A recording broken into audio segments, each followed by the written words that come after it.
Hello aspirants, this is Shanmukha Priya from Excel Civils Academy. ఈ రోజు the హిందూలో one of the editorial articles ఏంటి అంటే census delay అవుతుంది అండ్ సెన్సస్ డిలే అవటం వల్ల వచ్చే డిసడ్వాంటేజెస్ ఏంటి అనేది దాని మీద ఫోకస్ చేశారు ఈరోజు వన్ ఆఫ్ ది ఎడిటోరియల్ ఐటమ్స్లో. అసలు మనం ఫస్ట్ సెన్సస్ అంటే ఏంటి అనేది ఒకసారి చూద్దాము. Census is nothing but collecting, collating, analysing and disseminating the data collected from a particular region or a country. అంటే ఇన్ ప్లెయిన్ టర్మ్స్లో చెప్పాలి అంటే ఆ రీజియన్లో ఇన్ అ పర్టిక్యులర్ రీజియన్ ఎంతమంది ఉంటున్నారు, ఫీమేల్స్ ఎంతమంది, మేల్స్ ఎంతమంది, పిల్లలు ఎంతమంది, వాళ్ళ అకాడమిక్ క్వాలిఫికేషన్స్ ఏంటి, వాళ్ళ సోషియో ఎకనామిక్ బ్యాక్గ్రౌండ్ ఏంటి, అండ్ రీసెంట్ సెన్సెస్ అంటే పాస్ట్ సెన్సెస్కి ఇప్పుడు తీసుకునే సెన్సెస్కి కంపేర్ చేసుకొని కొత్తగా ఎంతమంది పుట్టారు ఆర్ పాత సెన్సెస్లో ఉన్న వాళ్ళు ఎంతమంది చనిపోయారు. సో ఆ డేటా కలెక్షన్ అండ్ అనాలిసిస్ని సెన్సెస్ అంటారు. సో ఇది మనకి ఓవర్ ది ఇయర్స్ జరుగుతూనే ఉంది. ఎవ్రీ 10 yearsకి ఒకసారి ఇండియాలో సెన్సెస్ కండక్ట్ చేస్తారు. 1872లో ఫస్ట్ సెన్సెస్ జరిగింది ఇండియాలో under the British rule. And British ఇండియాలో లాస్ట్ టైం 1941లో సెన్సెస్ చేశారు. అండ్ 1948లో సెన్సస్ యాక్ట్ అనేది ఒకటి ఇంప్లిమెంట్ చేశారు. అండ్ ఇండిపెండెంట్ ఇండియాలో ఫస్ట్ టైం 1951 సెన్సస్ జరిగింది. So over the past 150 years around 15 census అనేవి జరిగాయి ఎవ్రీ 10 yearsకి ఒకసారి. 16th సెన్సెస్ అనేది 2021లో చేయాల్సి ఉంటుంది. బట్ డ్యూరింగ్ 2021 మనకు తెలుసు కోవిడ్ సిచ్యువేషన్ అనేది ఉండింది కాబట్టి government has postpone the census process. So this is one of the largest administrative exercises in the whole world. దీన్ని ఎవరు కండక్ట్ చేస్తారు అంటే office of the registrar general and census commissioner which comes under the ministry of home affairs. Census అనేది it is in the union list according to article 246 of the constitution. And census అనేది 69th ఐటమ్గా mention చేసింది 7th schedule of the కాన్స్టిట్యూషన్లో. So confidentiality of the data collected during the census exercise is guaranteed by law which is mentioned in the Census Act of 1948. and అది కోర్ట్స్లో కూడా submit చేయలేమన్నమాట. అంటే individual data అనేది it is the privacy is guaranteed by the act and courts also cannot access the data collected under the census, individualized data. But on the whole statistics prakaram ante below poverty line entamandi unnaru, above poverty line entamandi unnaru, males entamandi, females entamandi anedi aa statistical data istaru. But individual data, for example మా ఇంట్లో ఎంతమంది ఉన్నారు, మాకు ఎంతమంది పిల్లలు, అట్లాంటి individual data ఇవ్వరు అనమాట ఎవరు అడిగినా కూడా, be it private or the government agencies. మనం స్టాటిస్టిక్స్ అక్రాస్ ది వరల్డ్ ఒకసారి చూస్తే కనుక బ్రిక్స్ కంట్రీస్లో అంటే Brazil, Russia, India, China, South ఆఫ్రికాలో India is the only country which has not carried out its census which was suppose to be done in the year 2021. అంటే అన్ని countries for example 233 countries చూసుకుంటే కనుక around 1989 countries అనేవి census conduct చేశాయి. But only 44 countries సెన్సస్ని conduct చేయలేదు. Unfortunately India is one amongst them. India ఏం చెప్తుంది అంటే 2021లో కండక్ట్ చేయాల్సిన సెన్సస్ని due to COVID regulations or due to the prevailing situations then దాన్ని పోస్ట్పోన్ చేసుకుంటూ వచ్చారు. అండ్ లాస్ట్ ఇయర్ ఇచ్చిన గైడ్లైన్స్ ప్రకారం అక్టోబర్ 2024 కంటే ముందు అయితే సెన్సస్ అయితే కండక్ట్ చేయలేరు because of the prevailing guidelines. And మనం ఇంకో స్టాటిస్టిక్ చూస్తే కనుక సెన్సస్ కండక్ట్ చేయని countries for example Yemen, Somalia, south Africa. మనం ఇక్కడ ఒక చార్ట్ చూద్దాము. So these are the countries which are marked in red which have not conducted the census recently. For example before 2000 అయితే సొమాలియా, ఇరాక్ కండక్ట్ చేశాయి. And ఇండియాని చూసుకుంటే కనుక 2011లోనే లాస్ట్ సెన్సస్ కండక్ట్ చేశారు. Whereas all the other countries which are marked in blue ఇవన్నీ conduct చేసేసాయి. పాకిస్తాన్ కూడా 2023లో సెన్సస్ కండక్ట్ చేసింది. మన నైబర్స్ అందరూ కండక్ట్ చేశారు census except for Sri Lanka because అక్కడ కొంచెం ఎకనామిక్ క్రైసిస్ అనేది నడిచింది కదా. అండ్ మయన్మార్లో ఇంటర్నల్ అన్రెస్ట్ ఉంది. అండ్ యూక్రెయిన్లో అక్కడ వార్ అదంతా అన్రెస్ట్ నడుస్తుంది. Yemen, Somalia or some sub Saharan African కంట్రీస్లో కూడా సెన్సస్ కండక్ట్ చేయలేదు. But India which is an economic super power as per the government publications or the reports, India మాత్రం conduct చేయలేదు. The economics are wondering what is stopping India from conducting the census. ఇప్పుడు covid కూడా అంత లేదు, situation is very good. So India ఎందుకు conduct చేయలేదని economics అందరూ they are expressing disbelief on or they are wondering as to why India is not conducting the census when it is suppose to be conducted in the year 2021. So మనము ఈ census టైంకి conduct చేయకపోవటం వల్ల వచ్చే disadvantages ఏంటి అంటే కొన్ని schemes implement చేయడం అనేది కష్టం అవుతుంది because all our schemes are devised based on the 2011 census. So అప్పుడున్న పాపులేషన్ ఫిగర్స్కి, అప్పుడున్న డెమోగ్రాఫిక్ రేషియోస్కి, అప్పుడున్న సోషియో ఎకనామిక్ కండిషన్స్ని బేస్ చేసుకునే ఇప్పుడున్న వెల్ఫేర్ స్కీమ్స్ అన్ని డివైజ్ చేస్తున్నారు. For example national family health survey, so దాంట్లో డిస్ట్రిక్ట్లో ఎన్ని హాస్పిటల్స్ ఉన్నాయి అకార్డింగ్ టు ద పాపులేషన్, డిస్ట్రిక్ట్కి హాస్పిటల్స్ ఉండాలి. సో ఆ పాపులేషన్ డేటా అంతా it was dependent on 2011 census. So ఆ స్కీమ్ని ఇంప్లిమెంట్ చేయడం కష్టం అవుతుంది. And one more important scheme which is dependent on the 2011 census is national food security act, NFSA. దాంట్లో ఏంటంటే సబ్సిడైజ్డ్ ఫుడ్ గ్రెయిన్స్ ఇస్తారు కదా, 50% of the urban population and 75% of the rural population are entitled to have access to subsidised food grains.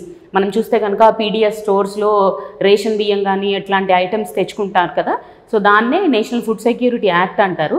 But ఆ details, ఆ scheme ఏదైతే devise చేశారో it was dependent on 2011 census. అంటే ఇప్పుడు 2011కి 2023కి చాలా పాపులేషన్ పెరిగింది కదా. According to official details 2011 census ప్రకారం మన population 1.21 billion. But world estimates now, they say India's population is around 1.42 billion. So anta around 10 to 15, if I may say 20 crores population పెరిగినప్పుడు obviously urban population లో 50% ఎవరైతే PDS కి eligible అవుతారో వాళ్ళు కూడా పెరుగుతారు. And some popular economists like John Rees, they are saying that 100 million or 10 crore population are being left out of this access to subsidized food grains.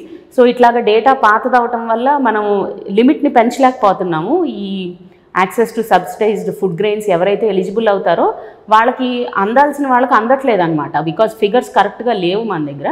And ఇంకోటి కూడా ఏంటి అంటే ఇప్పుడు MG NREGA or Mahatma Gandhi national rural employment guarantee scheme ఉంది కదా, దాంట్లో కూడా depending on the పాపులేషనే ఆ స్కీమ్ ఎంతమంది లేబరర్స్కి ఇవ్వాలి అనేది సెంట్రల్ గవర్నమెంట్ ఫిక్స్ చేస్తుంది.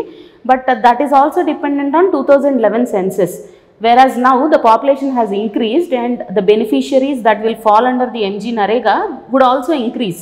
But ఆ increased figures కి ప్రోరేటాగా ఆ స్కీమ్ని ఇంక్రీజ్ చేయట్లేదు అనమాట, బెనిఫిషరీ లిమిట్ని. సో అది కూడా ఒక drawback. And one more drawback అంటే ఇట్లాంటి పెద్ద పెద్ద స్కీమ్స్కే కాకుండా చిన్న చిన్న schemes like Eklavya model residential schools అని ఒక స్కీమ్ ఉంది and the ministry of tribal affairs. So దాంట్లో ఏంటి అంటే ఒక డిస్ట్రిక్ట్లో కనుక 50% and above schedule tribes population ఉంటే అక్కడ ఒక మోడల్ రెసిడెన్షియల్ స్కూల్ని కట్టాలి అని చెప్పి ministry of tribal affairs decide చేసింది. బట్ ఆ డేటా ఎక్కడి నుంచి తీసుకుంటున్నారు? 2011 సెన్సెస్ నుంచి తీసుకుంటున్నారు. ఆబ్వియస్లీ ఇప్పుడు ఒక డిస్ట్రిక్ట్లో అక్కడ పెరుగుండి ఉండొచ్చు పాపులేషను, బట్ అది 2011 సెన్సెస్లో ఉండకపోవచ్చు. ఆర్ఎల్స్ అప్పుడున్న పాపులేషన్ ఇప్పుడు తగ్గిపోయి ఉండొచ్చు. సో దానివల్ల ఏమవుతుంది, నిజంగా మంచి జరగాల్సిన వాళ్ళకి జరగట్లేదు. ఆర్ అక్కడ స్కూల్ పెట్టినా అక్కడ నిజంగా అంత ట్రైబల్ పాపులేషన్ లేకపోతే స్కూల్ పెట్టి వేస్ట్ కదా. సో అలాగా ట్రూ సినారియోని రిఫ్లెక్ట్ చేయట్లేదు అనమాట 2011 సెన్సెస్ ఫిగర్స్. సో ఎకనామిక్స్ అందరూ అదే ఫీల్ అవుతున్నారు, చాలా స్కీమ్స్ బెనిఫిషరీకి అందట్లేదు, ఆర్ఎల్స్ కొన్ని స్కీమ్స్ మిస్యూజ్ అవుతున్నాయి. So they are suggesting that India carries on the census exercise as soon as possible.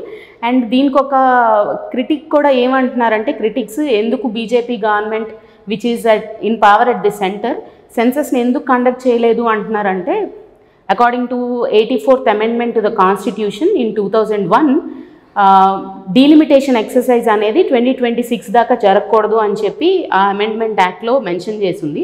Delimitation అంటే ఏంటి అంటే బౌండరీస్ ఆఫ్ ది కాన్స్టిట్యుయెన్సీస్ని చేంజ్ చేయటం or the number of constituencies in a particular స్టేట్స్ని change చేయటం, so according to the population figures. So 2001లో constitutional amendment act 84th constitutional అమెండ్మెంట్తో దాన్ని 25 years పోస్ట్ పోన్ చేశారు డీలిమిటేషన్ ఎక్సైజ్ని. డీలిమిటేషన్ ఎక్సైజ్ కూడా it is based on the recent census. So according to that 84th Amendment act 2026 దాకా delimitation చేయడానికి వీల్లేదు. 2026 తర్వాత డీలిమిటేషన్ చేయాల్సి వచ్చినా కూడా it should be dependent on the recent census after 2026. So critics ఏం ఆర్గ్యూ చేస్తున్నారంటే, ఇప్పుడు కనుక సెన్సెస్ కండక్ట్ చేస్తే 2024లో మళ్ళీ నెక్స్ట్ సెన్సెస్ ఆఫ్టర్ 10 years ఉంటుంది కదా, సమ్వేర్ ఇన్ 2030s. సో బీజేపీకి కొంచెం నెగిటివ్ అవుతుంది, బికాస్ డీలిమిటేషన్ అనేది 2030s సెన్సెస్ మీద డిపెండ్ అయి ఉంటుంది and it might lose out on the votes from the northern India. ఇప్పుడు 2029లో లోక్సభ ఎలక్షన్స్ మళ్ళీ జరగాలి కదా after the next 5 years. So అవి ఈ నంబర్స్ మీద డిపెండ్ అయి ఉంటాయి and the number of constituencies will not change. ఇప్పుడు డీలిమిటేషన్ అంటే ఏంటంటే ఆబ్వియస్లీ నార్త్ ఇండియాలో పాపులేషన్ పెరిగిపోతుంది because they are not carrying out the population control measures properly when compared to the southern states. So obviously north Indian population ఎక్కువైపోయింది. So delimitation exercise చేస్తే కనుక number of constituencies in the northern India would increase. So that will be beneficial for BJP అని కొంతమంది analysts చెప్తున్నారు. But we are not sure what exactly is the reason behind delaying the census exercise. So it is always అంటే economists are suggesting that it is always better to carry on the census or start the exercise as soon as possible. Because census exercise అనేది ఒక 3 month long training procedure ఉంటుంది ఎన్యూమరేటర్స్కి. Even before the census starts 3 month long training ఇస్తారు. And census collect చేయడానికి డేటాకి it will take a huge amount of time, probably 3-4 months దాకా time పడుతుంది. And data అంతా కలెక్ట్ చేశాక దాన్ని అనలైజ్ చేయాలి, డిఫరెంట్ కేటగిరీస్ కింద దాన్ని ట్యాగ్ చేయాలి. So it will take some time. So they are always suggesting that it is better if we start this exercise as soon as possible. So census తొందరగా conduct చేయడం వల్ల మన welfare schemes అన్నీ ఇంకా బెటర్గా ఇంప్లిమెంట్ చేయొచ్చు. And beneficiaries అనేది ఎగ్జాక్ట్గా మనం ట్యాగ్ చేయొచ్చు. అండ్ మనం ఏ స్కీమ్స్ అయితే డివైస్ చేస్తున్నామో ది ఎండ్ యూజర్, ఆ స్కీమ్స్ ఎవరినైతే దృష్టిలో పెట్టుకొని మనం సెంట్రల్ గవర్నమెంట్ డివైస్ చేస్తుందో దాన్ని కరెక్ట్గా ఇంప్లిమెంట్ చేయొచ్చు. We can target the exact user. So తను ఎలిజిబుల్లా కాదా అనేది డిసైడ్ చేయొచ్చు. 2011 సెన్సస్ కరెక్ట్గా రిఫ్లెక్ట్ చేయట్లేదు ఉన్న సొసైటల్ కండిషన్స్ని అనేది ఎకనామిస్ట్ ఫీల్ అవుతున్నారు. So that is all for today, and hope you all got a clarity on what census exercise is and what are the reasons behind the census exercise getting delayed and what are the disadvantages of such delay. Okay, so as I say every day, there is no shortcut to success and there is no substitute for hard work. Thank you.